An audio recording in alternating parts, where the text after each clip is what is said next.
La socialisation est le processus d'acquisition par un individu de valeurs et de normes qui orientent, entre autres, les manières de faire ou de penser. Elle s'effectue par inculcation, par observation et imitation, et par interaction.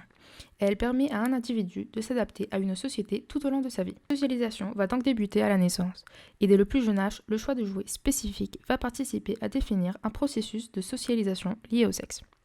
Puisque Noël est la période de l'année pendant laquelle plus de jouets, très souvent genrés, sont vendus, nous pouvons donc nous demander, le Père Noël est-il sexiste ? Merci maman. Oh, les cartes sont arrivées.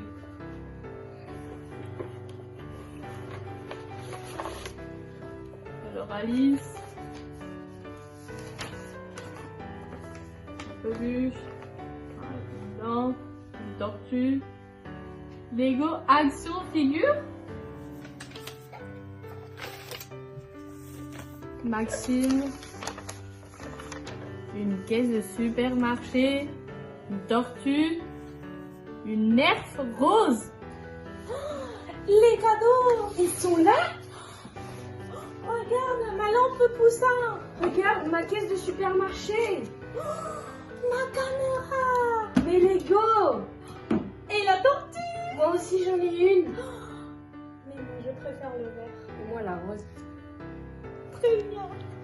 T'as tout reçu? Non, je trouve pas mes Lego. Action. Mais regarde, tes Legos sont dans ce sac là. Oh. Mais moi je voulais des Lego Action. Mais ils sont très beaux là. Bon, oui. Et ta mère? Elle est où? Ouais, Moi, c'est là. J'en avais demandé une rose. Mais regarde, elle est super bien avec le vert et le marron, c'est super cool.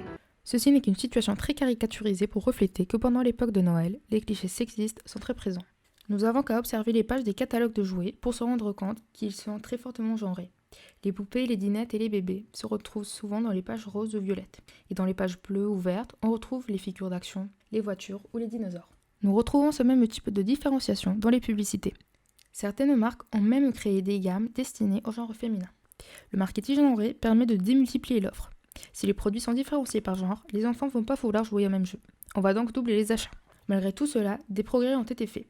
En 2012, l'enseigne de grande distribution Super U a été la première à publier un catalogue de jouets sans distinction de sexe.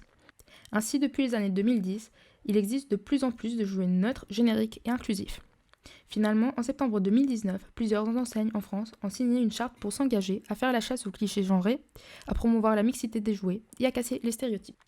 En conclusion, peut-être le Père Noël lui-même n'est pas sexiste, mais les catalogues et les annonces de jouets continuent à véhiculer des stéréotypes sexistes malgré quelques améliorations. En canalisant les jeux d'enfants, la société risque de perpétuer ces différences entre hommes et femmes et d'interdire aux enfants tout un champ de possibilités car ils seront conditionnés à reproduire ces jeux. On pourra donc aussi se demander plus précisément en quelle mesure les stéréotypes peuvent être un facteur déterminant dans le futur des enfants.